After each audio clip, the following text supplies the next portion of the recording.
ہمارا اگلا ارادہ بزرٹ شہر دیکھنے کا تھا، لیکن میزبان کی آنکھوں میں ایسی چمک ابھری جیسے کوئی خیال اندر ہی اندر پک کر تیار ہو چکا ہو۔ سنو، ہمارے ہاں کی شادی دیکھنی ہے؟ اس نے ہلکی سی مسکراہٹ کے ساتھ پوچھا۔ میں نے حیرت سے اس کی طرف دیکھا۔ ارے بھائی، نیکی اور پوچھ کہاں ہے شادی؟ اس دن میری امی نے پوچھا تھا نا کہ میں فریج میں کیا رکھ کر جاؤں، وہ اگلی صبح شادی پر ہی گئی تھی۔ میں ماضی کے دھندلکے میں یادیں کھنگالنے لگا۔ شاید چہرے پر الجھن صاف نظر آ رہی تھی کیونکہ میزبان نے فوراً بات آگے بڑھائی۔ جب میں کھانے کے برتن لگا رہا تھا اور امی تمہیں اشاروں میں کچھ سمجھا رہی تھیں، یاد ہے؟ اچھا وہی بات تھی شادی کی۔ مجھے لگا وہ کسی رشتہ دار سے ملنے کا کہہ رہی ہیں۔ اشاروں کی زبان میری سمجھ سے باہر تھی۔ میزبان نے ماتھے پر ہاتھ مارا۔ ہاں، مجھے بھی تمہیں بتانا یاد نہیں رہا۔ چلو خیر کیسی زندگی ایسے مواقع بار بار تھوڑی دیتی ہے۔ اور تم کہہ رہے ہو کوئی بات نہیں، ادھر شادی ختم بھی ہوگی۔ میں نے ایک لمبی سانس لی، جیسے کوئی موقع ہاتھ سے پھسل کر دور نکل گیا ہو۔ میرا نام شہیر عادل ہے۔ میں فوٹوگرافی اور دوسرے ملکوں کے سفر کے بارے میں معلوماتی ویڈیوز بناتا ہوں۔ آپ میرے سفر نامے میری ویب سائٹ www.shahiradil.com سے خرید سکتے ہیں۔ اس طرح کی مزید ویڈیوز دیکھنے کے لیے چینل سبسکرائب کریں۔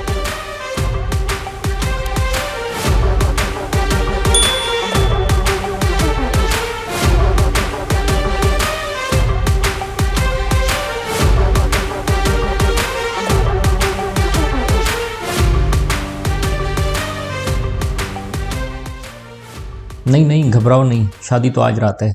ناشتہ کر کے نکلیں گے تو آرام سے 6 گھنٹے میں پہنچ جائیں گے، میزبان نے ہاتھ ہلاتے ہوئے کہا۔ میرے اندر ایک سکون سا اتر آیا۔ جن کے ہاں شادی ہے ان سے پوچھ تو لو، کہیں وہ یہ نہ سوچیں کہ یہ کون سا اضافی پیکیج لے آیا ہے، میں نے میزبان کو کہا۔ پوچھنے کی کیا ضرورت ہے؟ میرے ماموں کے تایا کی پھوپھی کے چچا کے چھوٹے کزن کی شادی تو ہے، اپنے ہی لوگ ہیں، دیہاتی سادہ دل ہوتے ہیں، تمہیں دیکھ کر خوش ہو جائیں گے۔ بلکہ اگر تم گورے ہوتے تو خوشی سے ناچنا ہی شروع کر دیتے کہ گورا مہمان آیا ہے۔ اس نے بے نیازی سے ہاتھ جھٹکا۔ تم نے پہلے بتایا ہوتا تو میں تمہارے ماموں کے تایا کی پھوپھی کے چچا کے چھوٹے کزن کے مہمانوں کو خوش کرنے کے لیے گوری چمڑی لگوا لاتا، میں نے کہا تو میزبان ہنس کر دوہرا ہو گیا۔ ویسے تم گھر والوں کے ساتھ شادی میں کیوں نہیں گئے؟ میری وجہ سے؟ میں نے پوچھا۔ نہیں تمہاری وجہ سے بالکل نہیں، بس وہاں میرے لیے رہنا تھوڑا مشکل ہے۔ اس نے گہری سانس لی۔ باتھ روم جانا ہو تو کنویں سے پانی بھرنا پڑتا ہے، بجلی نہیں ہے، مچھر اتنے کہ تم ہاتھ نہیں ہلاؤ گے تو سمجھیں گے خون چوسنے کی کھلی دعوت ہے، مکھیوں کی تعداد دیکھ کر لگے گا کہ شاید وہ بھی شادی میں مدعو ہیں۔ 2 سال پہلے تک تو پنکھے بھی نہیں ہوتے تھے، اب کچھ کے پاس سولر پینل ہیں۔ وہ صحرائی لوگ ہیں، سخت جان، مضبوط، ہم شہر والوں سے بہت مختلف۔ چلو جو بھی ہوگا دیکھا جائے گا۔ اب مچھر مکھیوں کے ڈر سے میں افریقی شادی میں شمولیت تو نہیں چھوڑ سکتا۔ تجربہ ہے آخر، زندگی بھر کے لیے یادیں بن جائیں گی۔ میزبان نے میری طرف دیکھا جیسے یقین کر رہا ہو کہ میں واقعی تیار ہوں۔ آؤ دیکھتے ہیں آج ہمارے نام کون سا تجربہ لکھا ہے، میں نے سوچا۔ شادی میں جانے کا جوش ایسا تھا کہ ناشتہ محض رسم پوری کی حد تک ہوا۔ 2 نوالے اندر ڈالے، ایک گھونٹ چائے کا لیا اور فوراً ہی میزبان کے ساتھ سامان سمیٹنے میں لگ گیا۔ گھر سے نکلنے سے پہلے ہماری ذمہ داریوں میں سب سے اہم وہ بلی تھی جو اپنی معصوم شکل کے پیچھے تباہ کاری کی حیرت انگیز صلاحیت چھپائے بیٹھی تھی۔ اسے باقاعدہ ہدایات دیں کہ گھر کو جنگ کا میدان نہ بنانا، مگر اس کی نیم دھندلی آنکھوں اور جمائیوں سے صاف پتہ چل رہا تھا کہ وہ ہماری کسی ہدایت کو سنجیدگی سے نہیں لے رہی۔ خیر، اس کے سپرد گھر چھوڑا اور باہر آ کر سفر کا باضابطہ آغاز ہوا۔ ہماری منزل صحرائے سہارا کے شمالی کنارے میں واقع قبلی نامی نخلستان تھی۔ تیونس کے جنوب میں واقع ایک ایسی جگہ جہاں سے سہارا کا نہ ختم ہونے والا سمندر شروع ہوتا ہے اور پھر ہزاروں کلومیٹر تک جنوب کی سمت پھیلتا چلا جاتا ہے۔ تیونس شہر سے نکل کر قبلی تک پہنچنے کے ہمارے پاس 2 راستے تھے۔ ایک کشادہ سیدھی جدید ہائی وے تیونس کے 3 بڑے شہروں سے گزرتی ہوئی جاتی تھی۔ اس راستے سے ہمیں 5.5 گھنٹے لگنے تھے، سیدھا سا راستہ لیکن شاید حد سے زیادہ سیدھا۔ دوسرا راستہ چھوٹی بڑی سڑکیں، سانپ کی طرح بل کھاتی ہوئی پگڈنڈیاں، سینکڑوں گاؤں، قصبے، جھیلیں، کھجوروں کی قطاریں اور کبھی کبھار دور کہیں بکریاں چراتا ہوا کوئی چرواہا۔ یہ راستہ لمبائی میں کم تھا لیکن وقت میں 1 گھنٹہ زیادہ لگتا تھا۔ گویا راستہ رفتار نہیں بلکہ اپنی کہانیوں کی قیمت مانگ رہا تھا۔ میزبان نے نقشہ گھمایا، میں نے کھڑکی سے باہر جھانکا اور دونوں نے ایک ہی لمحے میں فیصلہ کر لیا۔ ہائی وے پر بور ہونے سے بہتر ہے وادیوں اور گاؤں کے مناظر سے لطف اندوز ہوا جائے۔ یوں ہم نے خدا کا نام لیا، گاڑی سٹارٹ کی اور سفر کا پہلا پیچ و خم ہمارے سامنے آ کھڑا ہوا۔ سامنے کی سڑک جیسے ہمیں بلا رہی تھی۔ جیسا کہ آپ یقیناً اندازہ لگا ہی چکے ہوں گے کہ پبلک ٹرانسپورٹ ہمارے منتخب کردہ راستے سے نہیں گزرتی تھی۔ عام لوگ ہائی وے والے راستے پر ہی سفر کرتے تھے، صاف سڑکیں، سیدھا راستہ اور کم سے کم خطرات۔ مگر ہم وہ لوگ نہیں تھے، ہمیں تو زندگی میں وہ موڑ پسند تھے جو سفر کو سفر بناتے ہیں۔ سب سے پہلے ہم نے گھر کے قریب واقع پیٹرول پمپ کا رخ کیا۔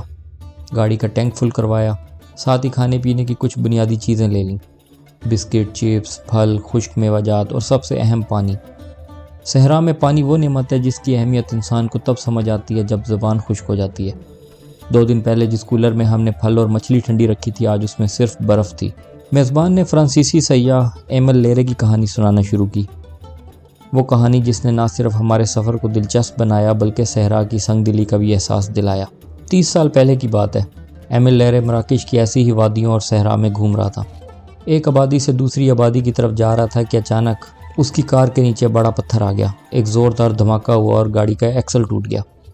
صحرا کی خاموشی میں وہ آواز شاید میلوں تک گونجی ہو، لیکن پھر بھی ہر طرف خاموشی، بے رحم، وسیع اور خالی۔ اس وقت نہ موبائل فون ہوتے تھے، نہ ہی کسی مدد کی امید، لیکن حقیقت ہے کہ اگر آج کا دور بھی ہوتا تو وہاں فون محض جیب کا وزن ہی بڑھاتا۔ ایمل کے پاس تقریباً 10 دن کا کھانا موجود تھا۔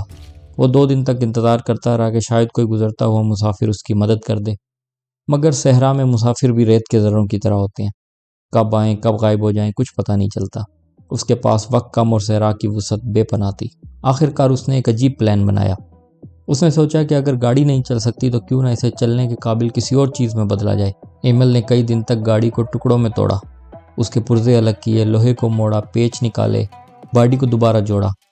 نہ ویلڈنگ مشین تھی، نہ باقاعدہ اوزار، نہ کوئی مدد، صرف دماغ، ارادہ اور جینے کی خواہش۔ کئی دنوں بعد اس نے اپنی کار کے بقیہ حصوں سے موٹر سائیکل بنا ڈالا، ایک عجیب انوکھی خود ساختہ موٹر سائیکل جسے دیکھ کر انجینئرز کی نیندیں اڑ جائیں، اور اسی پر سوار ہو کر وہ صحرا سے نکل آیا، زندہ۔ وہ موت کے دہانے سے ہنستے ہوئے واپس آیا تھا۔ میزبان نے کہانی ختم کی تو ہم دونوں کچھ لمحے خاموش رہے۔ گاڑی سڑک پر ہلکے ہلکے لرز رہی تھی اور سامنے دور تک پھیلا ہوا راستہ جیسے ہمیں کہہ رہا تھا کہ تم بھی صحرا میں قدم رکھ رہے ہو، دیکھیں تمہاری کہانی کہاں تک جاتی ہے۔ انجینئرنگ کی تعلیم میں ایک نہایت اہم اصطلاح استعمال ہوتی ہے، سنگل پوائنٹ آف فیلئر یا SPOF۔ سادہ الفاظ میں کہیے تو کسی بھی پیچیدہ سسٹم میں وہ ایک چھوٹی، معمولی، بظاہر غیر اہم چیز جس کے خراب ہونے سے پورا سسٹم بیٹھ جائے۔ یہ اصطلاح انجینئرنگ سے ضرور آئی، مگر وقت کے ساتھ ساتھ بزنس، عسکری، حکمت عملی، اکانومی، سیکیورٹی، حتیٰ کہ عام زندگی میں بھی استعمال ہونے لگی۔ انسان جتنا بھی ترقی کر لے، آخر کار کچھ نہ کچھ ایسا ہوتا ہے جو پوری عمارت کو ایک دھچکے میں گرا سکتا ہے۔ مثال کے طور پر 1965 میں کینیڈا میں بجلی کا ایک چھوٹا سا پرزہ خراب ہوا، کوئی بہت بڑا جنریٹر نہیں، کوئی بڑی ٹربائن نہیں، صرف ایک پرزہ، اور نتیجہ 3 کروڑ لوگوں کی بجلی اچانک غائب ہو گئی۔ شہروں کے شہر اندھیرے میں ڈوب گئے، ایک لمحے میں ٹیکنالوجی انسان سے منہ موڑ گئی۔ 1986 میں چرنوبل نیوکلیر پاور پلانٹ میں ایک معمولی غلطی ہوئی، بس ایک چھوٹا سا قدم غلط پڑا اور پوری دنیا نے دیکھا کہ ایک ملک کی زمین ہی نہیں، نسلیں تک متاثر ہو گئیں۔ آج 40 برس ہو چکے ہیں، مگر اس غلطی کا زہریلا سایہ ابھی تک ختم نہیں ہوا۔ اسی سال اسپیس شٹل چیلنجر کا حادثہ بھی SPOF کی ایک دردناک مثال ہے۔ صرف ایک چھوٹی سی ربڑ کی سیل درجہ حرارت کی وجہ سے ٹھیک کام نہ کر سکی، اور اس سے ایک چھوٹی سی ناکامی نے 7 انسانوں کی زندگیاں نکل لیں۔ ایک پوری قوم ٹی وی پر یہ ثانیہ دیکھ کر ساکت رہ گئی۔